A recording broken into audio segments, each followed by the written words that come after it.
सूर बोलती शब्दांशी शब्द पाहती रंग स्वरांचे रूप नवे साकारू नये मैत्र से हे ताल सुरांचे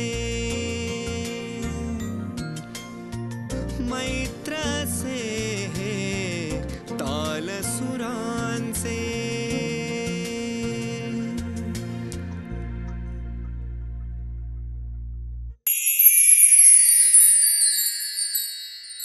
रसिक हो, मकरंद माधव कुंडले आणि धनंजय विष्णू पुराणिक संवादिनी आणि तबला या दोन वाद्यांवर यांची असलेली हुकूमत हा एक फार लोभसवाणा भाग आहे. याचं कारण असं की या वाद्यांच्या निमित्ताने त्यांनी या कला जीवनाशी स्वतःला तद्रूप करून घेणं आणि या वादनाच्या सुखद वर्षावात रसिकांना वर्षानुवर्ष भिजवत ठेवणं हे शब्दांच्या पलीकडचं आहे.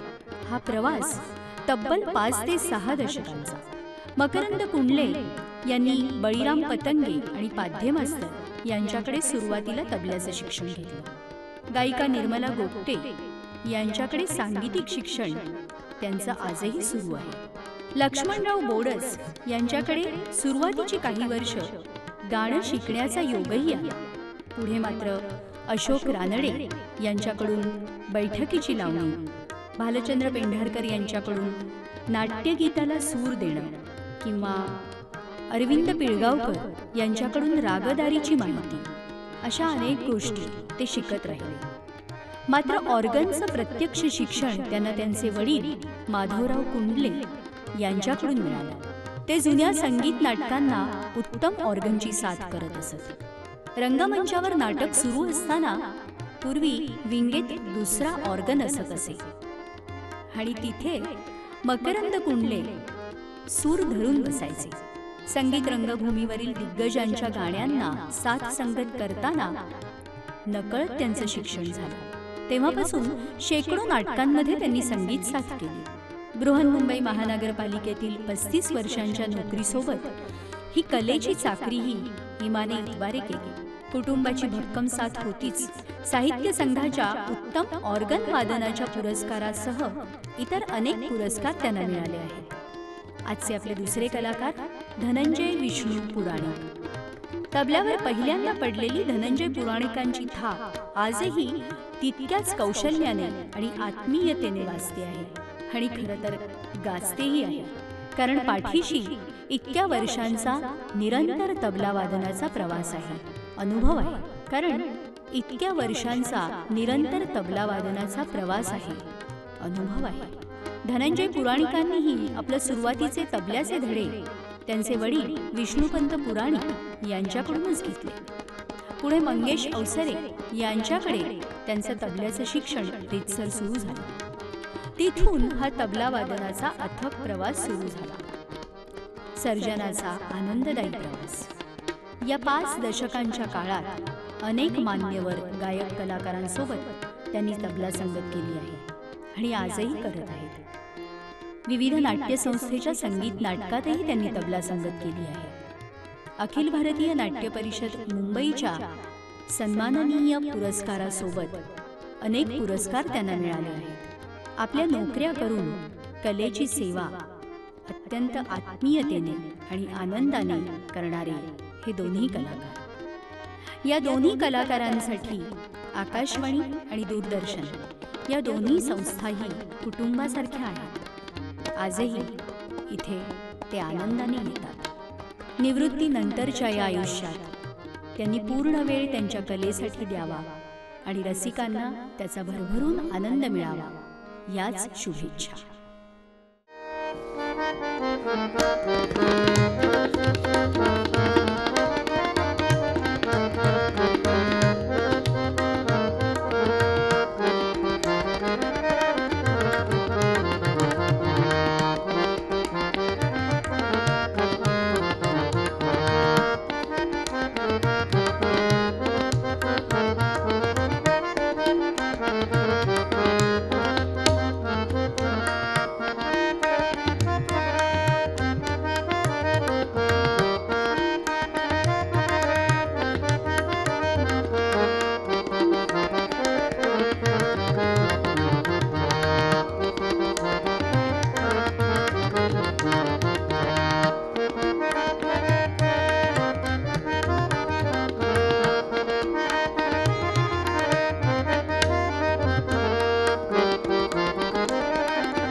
वाह, क्या बात आहे.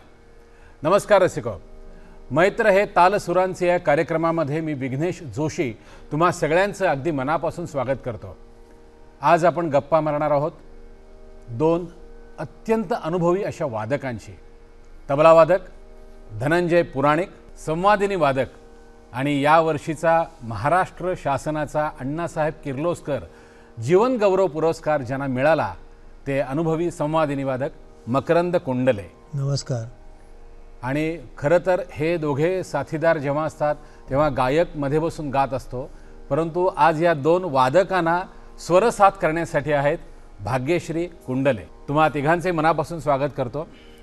खरं तर धनंजय दादा आणि मकरंद दादा, आज मला प्रश्न असा पडला आहे की सुरुवात कोणापासून करू, कारण तुम्ही दोघं गेली 40 वर्ष एकत्र, मला असं वाटतं 3000पेक्षा जास्ती म्हणजे नाट्यप्रयोग असतील किंवा मैफिली असतील किंवा गाण्याचे कार्यक्रम असतील, त्याच्यापेक्षा जास्तीच असतील. मी आपला एक ढोबळमानाने 3000 हा आकडा सांगतोय. तर तुम्ही खऱ्या अर्थाने एकजीव झालेले साथीदार आहात. आणि मी नेहमी गमतीने म्हणतो की तुम्ही दोघं जेव्हा साथीला असता त्यावेळी माझ्यासारखा गायकसुद्धा अगदी निर्धास्तपणे गाऊ शकतो, म्हणजे त्याचं गाणंही रसिक प्रेक्षक 15 मिनटं सहज ऐकू शकतात. तर पहिला प्रश्न धनंजयदा तुमच्यापासून, म्हणजे तोही प्रश्न असा आहे की तुमच्यातल्या कीर्तनकाराला आधी प्रश्न विचारू, शिवाजी पार्कवर क्रिकेट खेळणाऱ्या धनंजय पुराणिकला आधी प्रश्न विचारू, की तबला वादनाचं रितसर शिक्षण नसताना डायरेक्ट कीर्तन वाजवायला जो धनंजय पुराणिक बसला त्याला प्रश्न विचारू. तर शिवाजी पार्क, कीर्तनकार ते तबलजी धनंजय पुराणिक, हा प्रवास कसा काय सुरू झाला?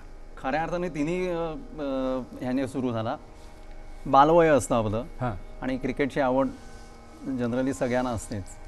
लहान असताना क्रिकेटमध्ये जास्त लक्ष होतं. मी शाळेतनं पण क्रिकेट खेळत होतो. मी छबिलदा शाळेमध्ये होतो. अच्छा. तिथे मी SSC झालो आणि त्याच्या आधी मी 7वी 8वी 9वी हे 3 वर्ष मी छबिलदा शाळेच्या टीममधनं मी क्रिकेट खेळत होतो. अरे वा. गाईल्स आणि हॅरी शील्डच्या असतात त्या मॅचेस सीझनच्या. आणि टेनिस वगैरे असं क्रिकेट चालू होतं. पण एक दिवस असं आलं घरामध्ये, माझं सगळं म्हणजे एक आमची परंपराच आहे. परंपरा आय मीन माझे आजोबा भिक्षुक आणि कीर्तनकारांच्या पठडीतले होते. अच्छा. माझे वडील स्वतः तबला आणि पेटी उत्तम वाजवायचे. माझे दोन्ही काका तबला चांगले वाजवायचे. बर. ते पिढीजात म्हणतो तसं त्या अनुवंशिकता जी असते तशी आली. आणि मी ज्या ठिकाणी राहायचो दादरला, अखिल भारतीय कीर्तन संस्था विठ्ठल मंदिर, अच्छा, तिथे आम्ही राहायचो. त्या मंदिरातच राहायचो. माझे वडील तिथे पुजारी, अकाउंट्स वगैरे बघायचे. आणि संध्याकाळी कीर्तनाचे क्लासेस असायचे आणि रात्री कीर्तन असायची. नामांकित कीर्तनकारांची कीर्तनं, म्हणजे तिथे मुरलीधर बुवा निजामपूरकर वगैरे सगळे, रामचंद्र बुवा कराडकर, गंगाधर बुवा काशीकर वगैरे सगळे मोठे मोठे, रामचंद्र बुवा कराडकर वगैरे असे सगळे मोठे मोठे, कवीश्वर बुवा वगैरे सगळे असे. तर माझे वडील तिथे संध्याकाळी रात्रीच्या कीर्तनाच्या साथीला आणि संध्याकाळी क्लासला वाजवायला असायचे. क्लास संध्याकाळी 8:30 पर्यंत असायचा. तर वडील मध्यंतरामध्ये त्या गुरुजींना सांगून म्हणे जेवण करून येतो, कारण रात्री 9:15ला कीर्तनाला बसायचं आहे. मग तेवढ्यात मी कुठे असेल तर बाबा मला सांगायचं जरा वरती जरा ठेका धरायला बस वगैरे, असं वयाच्या 7व्या 8व्या वर्षी असं. आणि ते कानावर पडलेलं होतं ते. मग ते धुमाळी वगैरे असं मग ठेका वगैरे धरायचो. त्याच्यातनं हळूहळू आवड निर्माण झाली. क्रिकेट साईड बाय साईड चालूच होतं. पण एकदा मला क्रिकेट खेळताना बॉल लागल्यानंतर सीझनचा बॉल लागला आणि त्या दिवशी नेमकं कीर्तन होतं. ते वाजवायला मला खूप त्रास झाला. आणि मग नंतर हळूहळू मग क्रिकेट तसं थोडं मागे पडलं. मग कीर्तनं आणि शिक्षण असं चालूच होतं. आणि एक 1972 सालची गोष्ट असेल, भारत पाकिस्तान युद्ध चालू होतं आणि त्यावेळेला ब्लॅकआउट वगैरे असे प्रकार असायचे. संध्याकाळी 6 नंतर पूर्ण ब्लॅकआउट असायचं. घराला दरवाजांना काळे कागद वगैरे लावणे, काळे पडदे लावणे वगैरे असे प्रकार. त्यामुळे रात्रीची कीर्तनं जी होती ती त्यांनी संध्याकाळी ठेवली होती. आणि संध्याकाळच्या कीर्तनाच्या वेळेला पेटीवाले होते, ते पेटीवाले येऊ शकले नाहीत. ते राहायचे खारला राहायचे, देवधर मास्तर म्हणून होते. ते येऊ शकले नाहीत म्हटल्यानंतर कीर्तनकार होते गजानन बुवा राहीलकर म्हणून. त्यांनी सांगितलं, आमच्या बाबांना म्हणाले की अरे बाळ, म्हणे मित्रच होते, अरे म्हणे धनंजय बसेल कीर्तनाला, आपण सुरुवात करू. आपण म्हणाले नाही म्हणे, तो ठेका वगैरे वाजवेल असं साधारण नाही. त्याला म्हणे ठीक आहे, हरकत नाही, वेळ तर मारून जाईल. बरोबर. त्याला बोटं चालत नव्हती कीर्तनाला. त्यावेळेला म्हणजे मोठे ढाल्या स्वराचे तबले, एवढ्या मोठ्या तोंडाचे. मग खाली पाठ घेऊन वगैरे ती कीर्तनाची सुरुवात झाली माझी. वाजवलं कीर्तन, धुमाळी वगैरे ते सगळे त्यांचे ते कीर्तनातले जे प्रकार असतात, तोड वगैरे कशी द्यायची ते ऐकलेलं होतं. त्यामुळे निभावून नेलं. मग तिथनं मग हळूहळू मग माझा प्रवास कीर्तनातनं सुरू झाला. खरं तर मी प्रश्न उलटा विचारायला पाहिजे होता की कीर्तनकाराचा मुलगा क्रिकेटकडे कसा वळला, पण मला असं कळलं तुम्ही आधी क्रिकेट खेळायचं म्हणून मी असा प्रश्न विचारला. हरकत नाही. मकरंद दादा, तुमच्या घरातच काय म्हणजे काय म्हणूया आपण पेटी ऑर्गन हे सगळं म्हणजे तुमची खरी ओळख ही जन्माच्या आधीच माधव कुंडले यांचा मुलगा अशी तुमची ओळख ज्याला म्हणतो ती तुम्हाला मिळाली. पण तुम्ही जाणीवपूर्वक पेटी हे वाद्य निवडलं कारण तुम्ही गिरगावामध्ये ज्या सगळ्या एरियात राहायचात तिथे सगळीच वाद्य वाजवणारे सगळेच मोठे कलावंत होते. वडिलांमुळे तुम्ही पेटीकडे गेलात, ऑर्गनकडे गेलात की आपलं संगीत नाटकाला जायचं आणि विंगेत तो एक सूर धरून बसायचा? तर तुमची सुरुवात कशी झाली? माझी सुरुवात म्हणजे लहानपणी याच्यासारखंच मी वाडीत चाळ सिस्टीम होती. हो, चाळ सिस्टीममध्ये समोरच आत्याचं घर होतं आणि आत्याचे मिस्टर तेव्हा बायकांची संगीत नाटकाची कंपनी त्यांची होती. अच्छा. त्यांच्याकडे 3 ऑर्गन होते आणि माझ्याकडे पण बेबी ऑर्गन होता आमच्याकडे. तर तेव्हा 6 ते 6:30 नाट्यसंगीत किंवा अशी काही गाणी लागायची. तर खेळता खेळता एखादं गाणं आवडलं की आत्याच्या घरात जायचं, तो ऑर्गन उघडायचा आणि ते 7 करे तेव्हापासून 7चं ऑटोमॅटिक शिक्षण सुरू झालं. बरोबर. किंवा घरी यायचं पटकन, तो ऑर्गन उघडायचा, तेवढं गाणं वाजवायचं, परत खेळायला जायचं. तर वडिलांनी त्यांच्या मित्रांना विचारलं, बाबा हा असं काय करतोय बाबा, मध्येच अंगात आल्यावर काही येतो, वाजवतो आणि परत खेळायला जातो.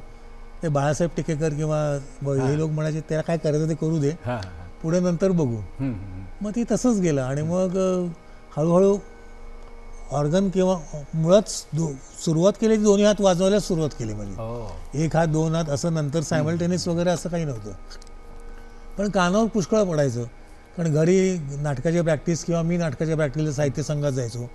नारायण बोडस, रजनी जोशी, अरविंद पिळगावकर किंवा असे काही लोक त्यांच्या तालमी चालायच्या. सुहासिनीबाईंचं द्रौपदी नाटक तेव्हा साहित्य संघात बसत होतं आणि कृष्णराव चोणकर शिकवायला होते. तेव्हा वडील वाजवायला होते, माधव माझे कुंडले. आणि तेव्हा मी त्या नाटकात गाणं म्हटलेलं आहे, म्हणजे खरं सांगायचं तर. अच्छा. लहान मुलाचं गाणं होतं, राजा फसवे मुलांचं, आता आठवत नाही मला. पण तेव्हा ते गाणं म्हटलं, तेव्हा त्या तालमी मी सगळ्या बघितलेल्या आहेत, कोण कसं शिकवतो वगैरे वगैरे असं. आणि तिथून खरी सुरुवात झाली. मग वडील जेव्हा किंवा गोविंदराव बाहेर वाजवायचे तेव्हा मी आतल्या ऑर्गन, तेव्हा गोविंदराव पटवर्धन ते जेव्हा वाजवायचे किंवा कोणी वाजवायचे तेव्हा मी आतमध्ये विंगेत साहित्य संघात ऑर्गनच्या सुराला बसायचो. मग नारायण बोडस किंवा रजनीबाई, अरविंद हे याचे म्हणायचे नुसता बसला काय वाजव. आता मला कळायचं नाही की ते विंगेत तिथे उभं राहून ते गाणं मला ऐकायला कसं येणार. मग मी काहीतरी वाजवायचं. मग हे लोक इतके ग्रेट होते, म्हणजे आहेत अजून रजनीबाई, त्यांचे कान एवढे तिखट की ते आतमध्ये आल्याने सांगायचं तू चुकीचं वाजवतेस, तू नीट ऐकून वाजव. आता ते विंगमध्ये बसून स्टेजवरचं ऐकू कसं येणार. पण तिथून खरी सुरुवात झाली, ऐकून वाजवायची. म्हणजे नोटेशन वगैरे हा प्रकारच नव्हता. बरोबर. नाही, आता तुम्ही म्हणालात नोटेशन वगैरे हा प्रकार नव्हता, पण तरी मला असं वाटतं ऐकून वाजवणं उपजत असतं. हे जरी सगळं खरं असलं तरी कुठेतरी एक शास्त्रीय काय म्हणतो आपण त्याला, म्हणजे पाया पक्का होण्याचं शिक्षण पाहिजे ना काहीतरी. म्हणजे अमुक एका स्केलमध्ये कसं वाजवायचं असं काहीतरी शिक्षण पाहिजे. तसंच तबल्याचं सुद्धा असेल की आवाज काढणं त्या वाद्यातून आणि त्याला काहीतरी बोल किंवा त्याला एक स्वरूप येणं. तर हे तुम्हा दोघांचं शिक्षण मग कसं खऱ्या अर्थाने सुरू झालं? सुरुवातीला घरामध्ये तबला असल्यामुळे वडिलांचं ऐकून मी वाजवायचो. हाताला वजन नसायचं, त्यामुळे कधी कधी लय धावायची. हाताला वजन असल्यानंतर तुम्हाला एक स्टॅबिलिटी असते, तबला वाजवताना लय स्टेबल ठेवायची. बरोबर. पण सुरुवातीला मी असं खूप धावायचो आणि मी वाजवायचो वगैरे, म्हणजे लग्या वाजवायच्या वगैरे सगळं वाजायचं. पण शास्त्रोक्त शिक्षण त्याला असं नव्हतं, मी वाजवत होतो. पण नंतर मग वडिलांनी काही ठेके शिकवले, त्यातल्या मग आऱ्या दिंड्या साक्या वगैरे प्रकार कसे वाजवायचे वगैरे ते त्यांनी मला दाखवलं वगैरे. आणि त्याच्यानंतर मग मी जेव्हा डोंबिवलीत आलो दादरवरनं 1982-83 दरम्यान, त्याला माझे गुरुजी पंडित मंगेश अवसरे ते यशवंत केरकर मास्तरांचे शिष्य ते. मग त्यांच्याकडे मी जवळजवळ 3-4 वर्ष मी त्यांच्याकडे रीतसर मी जात होतो. पण काही कारणास्तव मला जाता येत नव्हतं, कारण शेवटी त्यावेळेला काय म्हणतात कमाई काहीतरी पाहिजे, शिक्षण पण चालू होतं, त्यामुळे मग ते तसं पोटा पाण्यासाठी काहीतरी पाहिजे, त्यामुळे मग ते जरा सोडायला लागलं. तरी सुद्धा अवसरे सर कधी कधी घरी यायचे, अरे म्हणे तुला काय पैशाचा प्रॉब्लेम आहे का वगैरे असं म्हणायचे. मी नाही म्हणायचो तरी सुद्धा, पण मग ते राहिलं. ते याला धरून एक प्रश्न मला विचारायच्या नंतर विचारतो, आधी मकरंद दादांना विचारतो, तुमचं शिक्षण मग प्रॉपर कसं सुरू झालं? म्हणजे वडिलांकडेच 2 पेट्या घेऊन किंवा? नाही, असं काही नाही. असं खरं सांगायचं तर कुठलाही साथ संगतकार हा उपजतच असतो. त्याला असं कोणी शिकवत नाही अशी साथ कर वगैरे, ते वरनं घेऊन यायला लागतं. हा एक भाग झाला. हां तरीसुद्धा लहानपणी मला शिकवायला नारायणराव बोडसांचे वडील लक्ष्मणराव बोडस, अच्छा, ते विष्णू दिगंबर पोलिसकरांचे डायरेक्ट शिष्य, हो, ते मला शिकवायला गाणं शिकवायला यायचे. मी बरं. 2 वर्ष त्यांच्याकडे गाणं शिकलो. अच्छा, त्याच्यानंतर आधी पतंगे मास्तर म्हणून होते, त्यांच्याकडे तबला शिकलो बर, थोडाफार, म्हणजे याच्या इतकं नाही हां. पण ठेके धरतील असं हां, शिक्षण हां, होतं. हां. आणि कॉलेजमध्ये असताना आई म्हणायची हा नुसता इथे इकडे भटकत असतो, याला कुठेतरी शिकायला पाठवा. मग वडील म्हणले हा काही शिकणार नाही, काही नाही, हा नुसताच किंवा उडाणटप्पूपणा करतोय. तर म्हणे ठीक आहे, याला आपण निर्मला मावशींकडे पाठवू. म्हणजे त्यांच्याकडे पाठवलं. मग त्या 76 का 78 साली मी त्यांच्याकडे जायला लागलो. कोणाकडे? निर्मला मावशी? निर्मला मावशीने गोगटे, ओ अच्छा, त्या तेव्हा नाना चौकात राहायच्या ना, बर बर बर बर, आणि आम्ही गिरगावात राहायचो. हां हां हां तर तिकडे जायला लागलो आणि तेव्हापासून आज तागा आहेत हां. त्या शिकवतातच आहे मला. म्हणजे ते शिक्षण संपतच नाही. शिक्षण संपत नाही. किंवा आधी लोक म्हणायचं प्राथमिक शिक्षण, प्राथमिक वगैरे असं काही शिक्षण नसतं. हां, शिक्षण हे शिक्षणच शिक्षणच असतं, खरं आहे. शिक्षणच असतं. ते अजून सुरू झालं. बरोबर. मग त्यांच्याकडनं मग मध्ये मध्ये मग अरविंद काका ते शिकवायचे, किंवा नारायण बोडे जेव्हा साहित्य संघात रिहर्सलला बसायचे हां हां हां तेव्हा तिकडे मी दुपारी जायचो. मग धर ठेका धर, हां हां हां, ठेका धरायचो. मग तेव्हा थोडी तालाची बाजू थोडी पक्की पक्की व्हायला लागली. हां, हळूहळू पक्की व्हायला लागली. कारण काही काही ठेके म्हणजे आता समजा गंधर्व ठेका असेल, पंजाबी असेल, हे म्हणजे अंगात असल्याशिवाय गायकांनी सोडल्यावर ते ऐकणं पुष्कळ झालं ना. हां, स्वयंवर नाटक, सौभद्र नाटक हे अनेक वेळेला बघितलं झालं. त्यामुळे हां हां साळवी, थत्ते काका, हां माझे वडील, गोविंदराव पटवर्धन वगैरे ही माणसं जेव्हा वाजवायची, वासुदेव चंद्रचूड, बोरकर काका, यांचं ऐकून ऐकून खूप अरे हे असं असतं का. तर सुरुवातीला खूप सोपं वाटलं. गोविंदराव वाजवायचं वाटत हे काय आपण सहज वाजू, पण तिथे बसल्यानंतर कळलं काय भयानक प्रकार येतो. खरं आहे. आत्ता तुम्ही दादा उल्लेख केला सौभद्र नाटकातला, तर पुढच्या मुद्द्याकडे याच्या जरा सौभद्रमधलं काहीतरी आम्हाला वाजवून दाखवा ना, आणि मग मी पुढच्या मुद्द्याकडे येतो. बहुत दिनाच्या भेटलो वाजव. चालेल, जरूर, अगदी.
मैत्रसे हे ताल सुरांचे.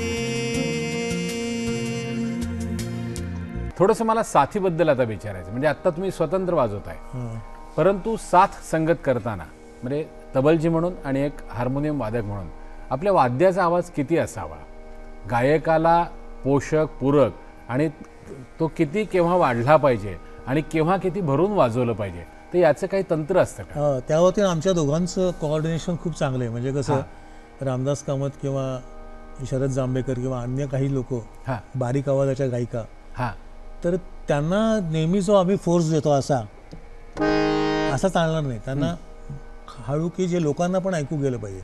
मॉनिटर वगैरे हा आता आलेल्या गोष्टी आहेत. हो, बरोबर. आम्ही ज्या काळात वाजवलं बरोबर, त्या काळात मॉनिटर नव्हते, त्यामुळे एक असे माईक असायचे आणि स्पीकरमधनं जायचं.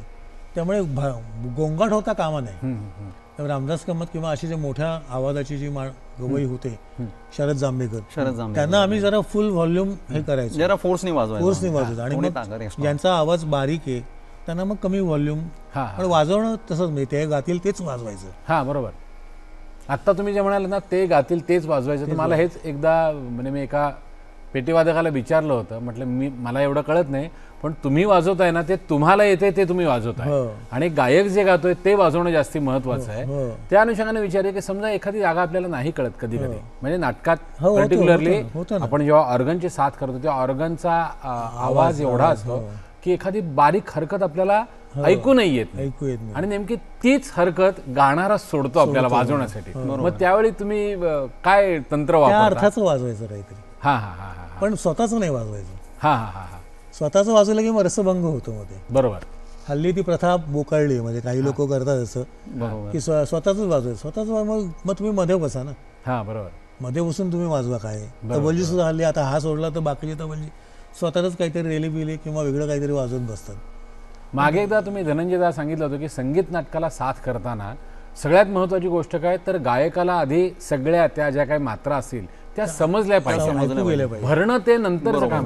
तर ते जरा थोडंसं दाखवा ना, म्हणजे तुम्ही काय करता ताल भरणं आणि आधी मात्रा नुसतं ऐकू जाणं म्हणजे काय? ताल भरणं म्हणजे ऍक्च्युली आम्ही जेव्हा नाटकं सुरुवातीला वाजवत होतो तेव्हा आम्हाला माईक पण नसायचे. अच्छा. माईक नव्हतेच. तबला आणि ऑर्गनला तेव्हा माईक नव्हते, माईक द्यायची प्रथाच नव्हती तेव्हा. तबला आणि ऑर्गनवाल्याला माईक नसायचं, म्हणजे प्रथाच नव्हती. अरे बापरे. मग ऐकू कसं जाणार? कसं आम्ही ऐकायचो आणि ते वाजवायचं, आणि समोर गायक आमच्या पासून 8-10 फुटावरती त्यांचं ऐकायचं आणि त्यांची लय कोणती असेल त्याप्रमाणे. मग त्याप्रमाणे तुम्ही वाजवताना गायकाचं वाक्य संपल्यानंतर आम्हाला अलर्ट राहायला लागायचं की बाबा ह्या गाण्याची लय, ह्या पदाची लय कोणती असेल ते त्याच्या आधीच्या वाक्यावरून आम्हाला समजायचं. त्या वाक्यावरून समजल्यानंतर मग त्याप्रमाणे तुम्हाला धा आणि ता म्हणजे सम आणि काल ती जोरात त्यांना दाखवायलाच लागायची. तर ते थोडंसं जरा नुसता ठेका वाजवणं आणि मग एकदा समजल्यावर भरून वाजवणं ते जरा थोडंसं दाखवा ना. ओके. किंवा असा कुठला तरी ताल घ्या जो म्हणजे गायकाला वरती ऐकूच जाऊन किंवा ऐकूच आला नाही तर खूप कठीण जाईल. गंधर्व ठेकाचं बघूया. हा जरूर जरूर जरूर. हा आधी मी नुसता ठेका वाजवतो, आणि ठेका वाजवताना नाटक चालू असताना म्हणजे विदाऊट माईक, नाटक चालू असताना समोरच्या गायकाला ऐकायला कसं येईल त्या फोर्सनी वाजवायचंय, आणि नंतर मग बैठकीत कसं वाजवायचं, कोणत्या टोनल क्वालिटीनी वाजवायचं ते दाखवतो. आता नाटक चालू आहे, सुजन कसा किंवा नाथा माझा वगैरे पद चालू असेल तर त्याला वाक्य झाल्यानंतर नाटक जे आले सुजन कसा मन हे जे स्ट्रोक्स आहेत, हे जे प्रकार आहेत ना ते त्याला नाटकाला त्यांना काल आणि सम दाखवायला लागायचं. पण हे जर मैफिलीत असेल आणि कसं मैफिलीमध्ये माईक असो, आम्ही जवळ असो, गायकाच्या साईनवरनं समजतं हिला लय कोणती पाहिजे, काय कसं पाहिजे ते. मग त्याला सुजन कसा मन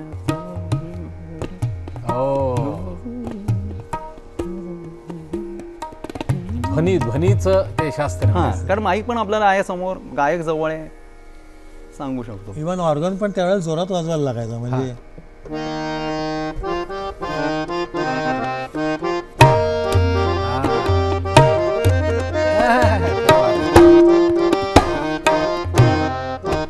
कारण त्यांना ऐकू नाही गेलं तर ते गाणं समजणार, स्वर पण मिळालेला पाहिजे तेव्हा. आणि मॉनिटर वगैरे ह्या गोष्टी नव्हत्या तेव्हा, आणि स्वरासाठी तंबोरा पण नसेल बाजूला. आता या बऱ्याच गोष्टी आल्या आहेत. आता काही काही वेळेला तर तबलजी म्हणजे मी साळवी काकांचं वगैरे सगळ्यांचं ऐकलेलं. आता माझं अशी सम द्यायची, आता ऐकू गेली पाहिजे. रामभाऊ वगैरे गायचे पवन जला मित्र अशी सम दाखवायला लागायची. त्यांना काही येत नव्हतं असं नाही, पण ते समोर फक्त कळलं पाहिजे ना ठेका कुठल्या लईत चाललंय. थोडंसं साथीच्या अनुषंगाने मला जरा तुम्ही थोडंसं डेमॉन्स्ट्रेशन दाखवा ना, की गायक गातोय आणि समजा आपल्याला गाणं माहिती नाहीये, आपण पहिल्यांदाच काय साथीला बसलोय, शब्द पण माहिती नाहीत, एक ढोबळ चाल माहिती आहे, मग तेव्हा साथ कशी होते आणि तालीम झाल्यावर साथ कशी होते? म्हणजे कुठलंही तुम्ही एखादं गाणं घ्या. मुळात काय माहितीये का, हा प्रश्न आहे ना, हे अण्णांच्या हाताखाली काम केल्यामुळे हा अडचण खूप कमी वेळा येऊ शकत नाही आम्हाला, आमच्या लोकांना. कारण अण्णा काय म्हणायचे, बरोबर वाजव म्हणजे करेक्ट नाही, हा हा गवयाच्या बरोबर शेखण करत वाजवायचं असतं, बरोबर, हातात हात घालून जायचं. हातात हात घालून वाजवायचं. हे शिक्षण अण्णा म्हणजे भालचंद्र पेंढारकर. भालचंद्र पेंढारकर. अण्णांचा काय प्रश्न. त्यांच्या हाताखाली ज्यांनी कोणी कामं केलीत ना ते याबाबतीत अगदी स्वयंपूर्ण झाले. होय ना. त्यामुळे कित्येक वेळेला कित्येक गवई मी तोंड पण बघितलेली नाही त्यांची, हा पण त्यांच्याबरोबर मी 70% मॅच करून मी गेलेलो आहे. हा पण म्हणजे हा बरोबर. त्याला कसं असं प्रत्येक गायकांची लय वेगवेगळी असते, पद एकच असतं, हा हा हा पण हा, हो, प्रत्येक बरोबर. गायकाची लय वेगवेगळी वेगवेगळी असते. आता एखादं पद मधुंतीताई गात असतील, एखादं पद रजनीबाई गात असतील, किंवा आणखीन कीर्तीताई वगैरे गात असेल, त्यांच्या लई प्रत्येकांच्या वेगवेगळ्या फरक असतात. फरक पडतो. त्या लईत आम्हाला हात टाकायला त्या- किंवा त्या- गायकी पण थोडी म्हणजे पडतो. पेटीवादनाला गायकीमध्ये तोही हा एक गायकीमध्ये पण aspect लक्षात फरक ठेवायला पडतो. लागतो. आता लईमध्ये मग तुम्हाला तसं मग थोडं काम करायला लागतं, म्हणजे किंवा अंदाज घेऊन तुम्हाला ती लय बांधायला लागते. हा. मग असं एखादं जरा ह्यांना काहीतरी गायला लावा आणि तुम्ही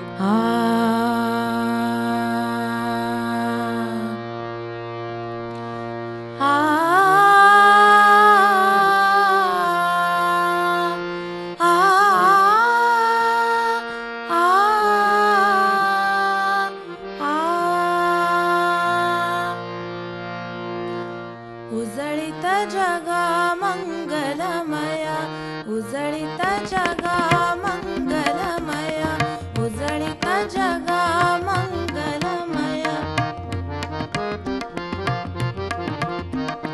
उजळीत जगा मंगलमया, उजळीत जगा मंगलमया. अरुणबिंब आले, अरुणबिंब आले, सोनेरी किरणानी, सोनेरी किरणानी, भूमंडळ न्हाले, भूमंडळ न्हाले. उजळीत जगा मंगलमया, उजळीत जगा मंगलमया.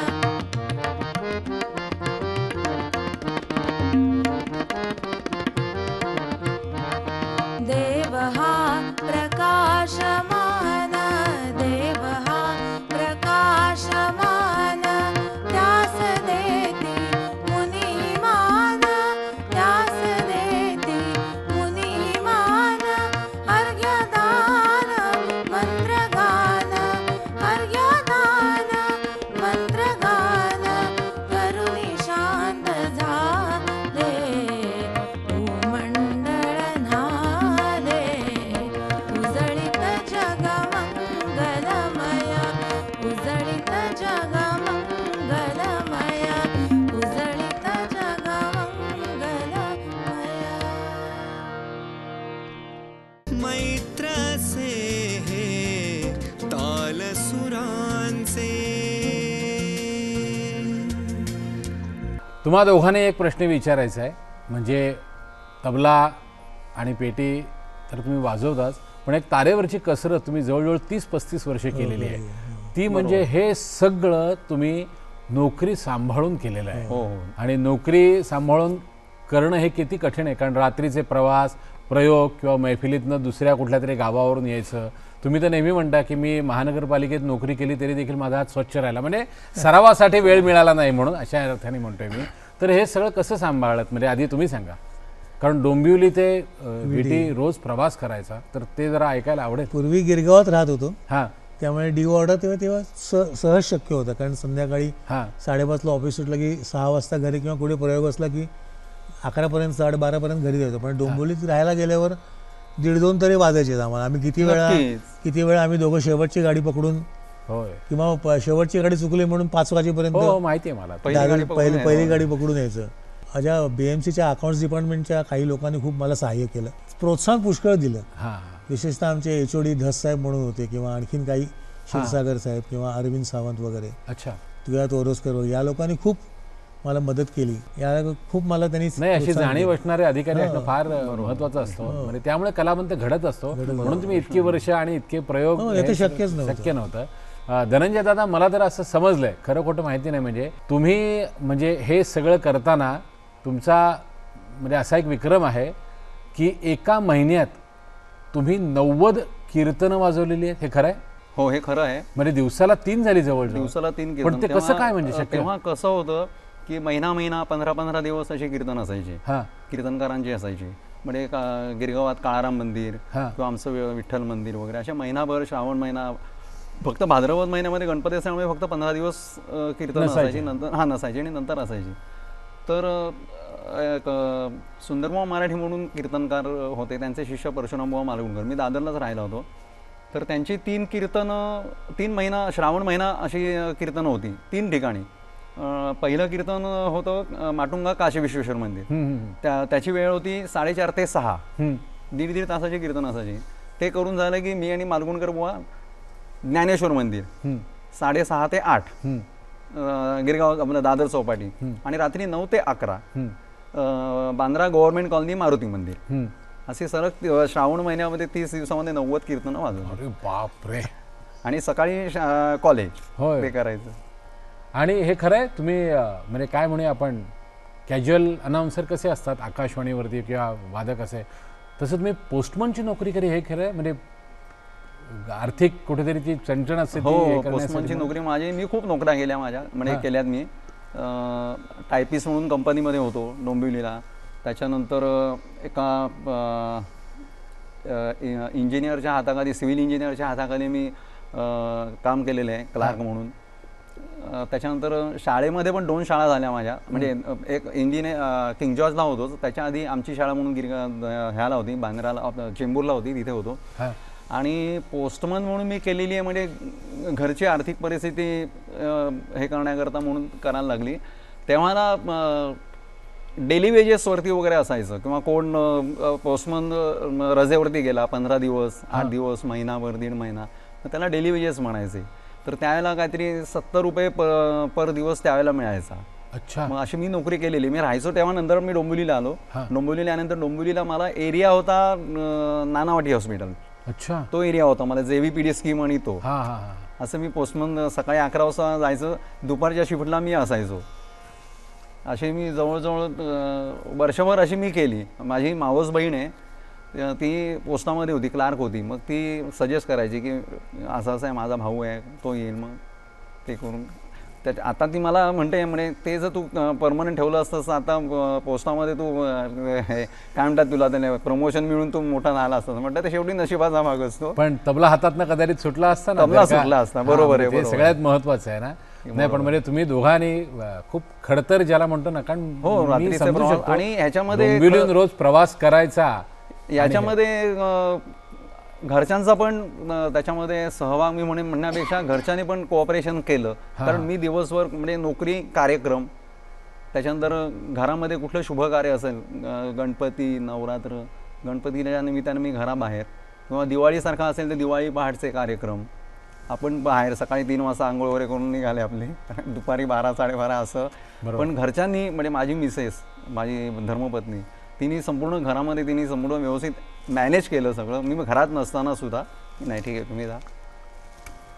पण हे खरंच खूप कठीण आहे. आणि ते काय प्रसंग होता, म्हणजे कदाचित रसिको हे मी जाणीवपूर्वक विचारतोय, मलाच माहिती आहे म्हणून, फक्त 45 रुपये तुम्हाला महिन्याचे मिळाले होते, ते कुठलं काय होतं? हो, त्यावेळेला अशी महिनाभराची कीर्तन असायची मंदिरांमधनं वगैरे अशी.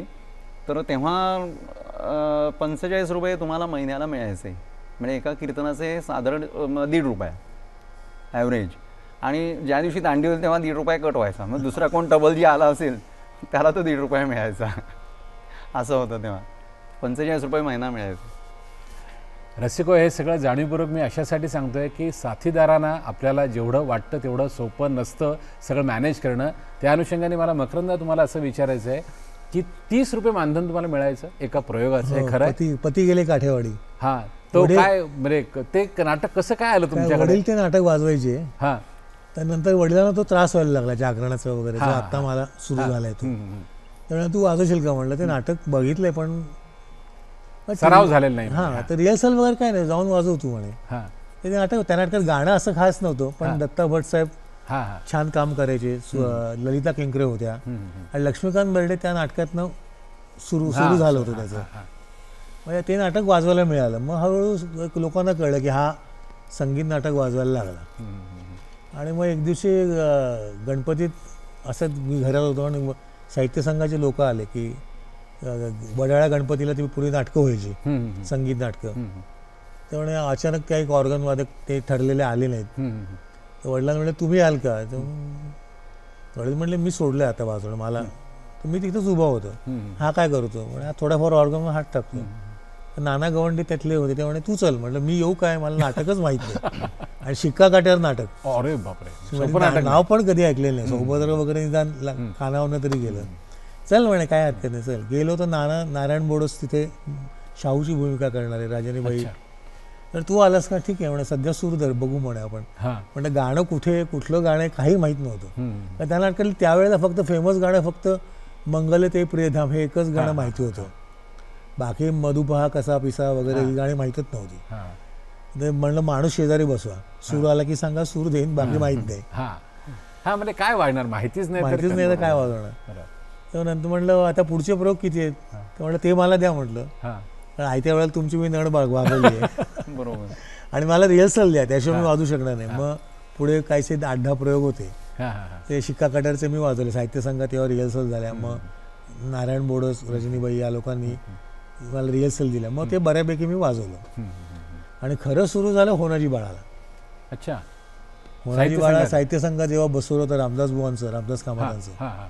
आणि तेव्हा मी ग्रॅज्युएट होऊन बेकार होतो. तेव्हा काय नोकरी बिकरी लागत नव्हती. सगळीकडे नुसते ॲप्लिकेशन देणं झालं होतं.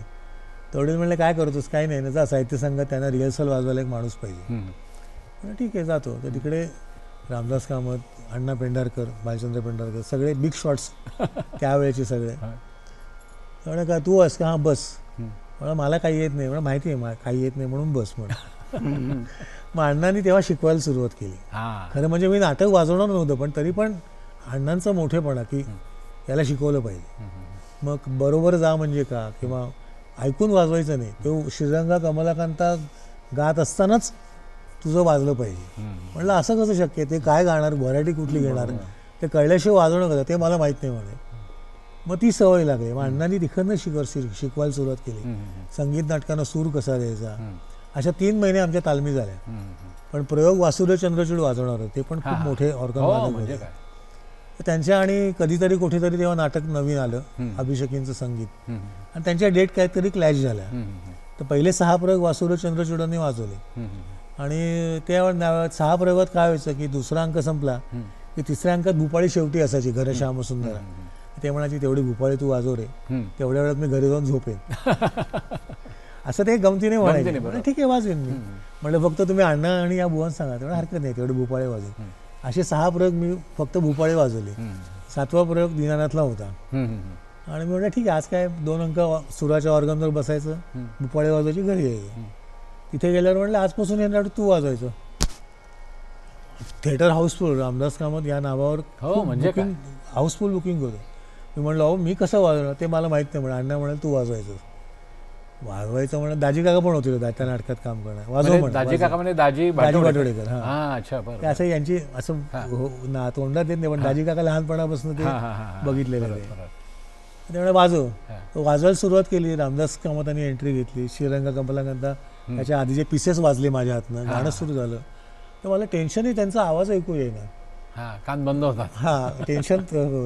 तर बाजूला साळवी तबली भोजराज साळवी होते. म्हटलं अहो मला यांचा आवाज ऐकू येत नाही.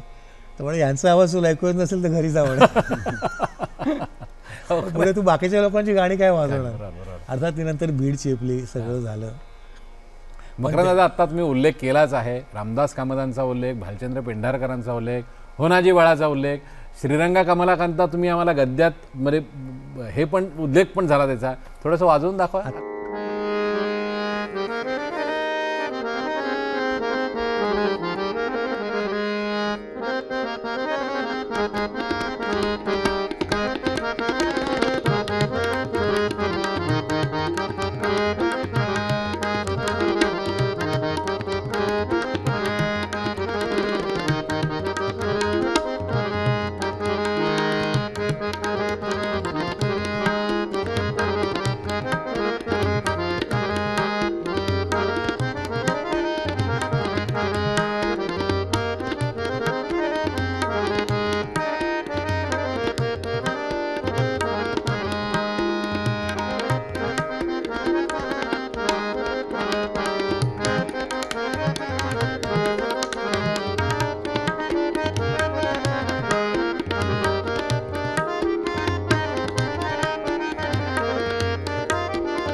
मकरंद, तुम्ही मगाशी एकदा म्हणाला की तुम्ही सुरुवातीला तबला शिकलात थोडासा, तर त्याचा उपयोग साथ करताना होतो होतं ना. आता हा काही वेळेला खूप वेगळं वाजवतो म्हणजे. हा, मला आता ते विचारायचं, पण तुम्ही तिकडे बघत नव्हतं ते सुद्धा तुमच्याकडे बघत नव्हते, ते त्यांच्या याच्यात काहीतरी वाजवत होते. नाही, पेटीवाल्याला तबल्याचं थोडंसं नॉलेज असणं आवश्यकच आहे. हा हा हा. त्याशिवाय नाही तर हे असले तबलजी खाऊन विकून घातला किंवा तो तबल दिला ना स्वरज्ञान पाहिजे. पाहिजे. इव्हन तो पेटीवाल्याने एखादी फ्रेज वाजवली नाही, ते तबलजी लगेच बघतो काय रे काय झालं नाही, बरोबर वाजवलेलं नाही, असं करतो काय रे काय आमचं असं होतं कधी कधी. एखादी फ्रेज हातात निघून जाते किंवा एखादी व्हरायटी निघून जाते, मग मी वाजवताना असं बघतो त्याने काय रे काय झालं, एकमेकांना खुणा असतात. आमच्या खुणा असतात काय झालं. बरं, तुम्हा दोघांना म्हणजे एक मला प्रसंग आठवतो, डोंबिवलीत तुम्ही दोघांनी एक कार्यक्रम केला होता, असंच काहीतरी ट्रॅफिकचा प्रॉब्लेम झाला, त्यामुळे गायक मंडळी 1.5 तास उशिरा आली होती आणि तुम्ही दोघांनी म्हणजे निवेदक पण तुम्हीच होतात आणि वादक पण तुम्हीच होतात. वेगवेगळे किस्से, जी नाटकं तुम्ही वाजवलीत ते असे वेगवेगळे किस्से सांगायचे आणि लगेच तुम्ही त्या नाटकातलं पद वाजवायचं आहे. तर ते कुठलं होतं? तुम्ही एकच गाणं 3 तालांमध्ये वाजवलं होतं, म्हणजे त्रितालमध्ये पण होतं तेच, रूपकमध्ये पण वाजवलं आणि मग झपतालमध्ये पण वाजवलं होतं. त्याची गोष्ट अशी आहे की अशोक नांदेडकडे जेव्हा एंट्री झाली, आता तो वेगळा किस्सा आहे, पण त्याआधी रानडे गुरुजींनी NCPAला मानपानला 75 वर्ष पूर्ण झाली म्हणून कार्यक्रम केला होता. आणि तेव्हा त्यांनी चंद्रिका दादरात म्हटलं होतं, म्हणजे म्हणून घेतलं होतं कोणाकडनं तरी. तर मी त्यांना विचारलं असं कसं? म्हणलं आम्ही त्रिताल आणि रूपकमध्येच ऐकलेलं आहे. तर म्हणा अरे वजन बघ ना, म्हणे चंद्रिका ही जणू असं दादरात वजन पडतं. आणि ते ओके आहे म्हणलं. ठीक आहे म्हणलं वाजून बघूया म्हणून मग मी एकदा वाजून बघितलं आणि नंतर वसंतराव देशपांड्यांनी पुण्याला एकदा झपतालमध्ये गाऊन दाखवलं होतं. अच्छा, चंद्रिका ही जणू. तो पण खूप वेगळा किस्सा आहे का आधीचे गवई आदल्या दिवशी ते चुकून झपतालात गायले, मग तबलजीवर ते नाराज झाले वगैरे वगैरे असं काहीतरी किस्सा घडला होता. ते कोण होते मला माहित नाही, पण म्हणलं अरे त्यांनी झपताल केले तर मग आपण जरा प्रयत्न करायला काय हरकत आहे. आणि म्हणून ते तर खूप मोठेच होते, ते तबला बहादरच होते, तबला पेटी सगळं त्यांना अवगत होतं त्यांना. ते काय रामभाऊ काय रामभाऊंचं मी एक गोष्ट ऐकली की 8 दिवस त्यांनी तबला ऐकवला होता सुरेश तळवळकरांना, वेगवेगळ्या घराण्याचा. या मंडळींनी एका आयुष्यात काय काय केलं हे आपल्याला पत्ता लागणार. तेव्हा चंद्रिका दादरा आणि 3 झपतालमध्ये हे मी जरा प्रयत्न करून परवानगी असेल तर वाजवतो. जरूर वाजवा ना, झलक म्हणून. बाकी रूपक आणि 3 तालमध्ये सगळ्यांनी ऐकलेलं आहेच.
क्या बात आहे, क्या बात आहे.